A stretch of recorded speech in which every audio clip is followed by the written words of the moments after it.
বরিশালের লঞ্চে উঠে নিমু একটা কেবিন রুম। আজকে আমার সেরকমই অবস্থা। আসসালামু আলাইকুম ফ্রেন্ডস, কেমন আছেন আপনারা সবাই? And this is Ifti. Welcome back to another new blog.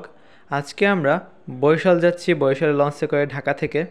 আমাদের সাথে মনারও আছে। মনারও আমাদের সাথে ঢাকা আসছিল, এখন একসাথে আবার বরিশাল যাব। আমরা আসতে অনেকক্ষণ হলো লঞ্চে, কিছুক্ষণের মধ্যে ছেড়ে দেবে। আর আমরা লঞ্চে ওঠার পরেই চলে আসলাম লঞ্চের সামনে।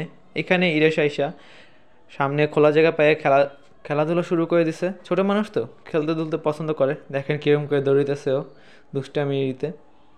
এখানে আমরা আবার একটা চানাচুর বানানো মামাকে দেখতে পাই, কারণ আমরা যে কোনো সময় কোথাও যদি ট্রাভেল করি, যেমন বাসে, গাড়িতে অথবা লঞ্চে, আমরা সবসময় এরকম ঝালমুড়ি অথবা চানাচুর বানানি খাই। এখানে এই মামার চানাচুর বানানির স্টাইল দেখে অথবা টেকনিক দেখে খুবই এক্সাইটেড হয়ে যেতেছে। ওর হয়তো খাওয়ার ইচ্ছে হইতেছে, দেখেন আপনারাই বুঝতে পারবেন দেখা ও কত এক্সাইটেড, লাফাইতেছে কীরকমের। তারপরে আমরা ওকে একটা ঠোঙায় করে কিছু চানাচুর বানানি দেই, কিন্তু ওকে একটা কাঠ দেই সাথে খাওয়ার জন্য। কিন্তু ইরেশ সেটা দিয়ে খেতে পারে না, ও উঠাতেই পারে না।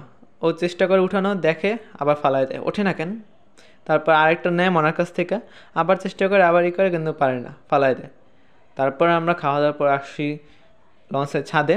আমি প্রথমবার এরকম একটা লঞ্চের ছাদে উঠলাম, যেটা আমার কাছে খুবই নিউ একটা এক্সপিরিয়েন্স।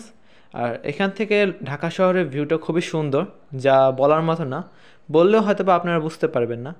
আপনারা ভিডিওটা যেটা দেখতে পারতেছেন, এটাই হয়তো বা আপনাদের ভিডিওতে ভালো লাগতে পারে, আর চোখে দেখলে আরও বেশি ভালো লাগবে আমার মতে। আর কিছুক্ষণের মধ্যে হয়তো বা আমাদের লঞ্চ ছেড়ে দিবে, কিন্তু এখানে প্রচুর পরিমাণ ঠান্ডা। আমাদের লঞ্চ এখন ছেড়ে দিয়েছে, আমরা এখন নদীতে আসি। কিন্তু মাঝখানে আমি আবার দেখতে পাই এখানে একটা কনসার্ট হইতেছে, অনেক জোরেই গান বাজতেছিল একদম নদীর পাশেই, সেজন্য আমি দেখতেছিলাম এখানে।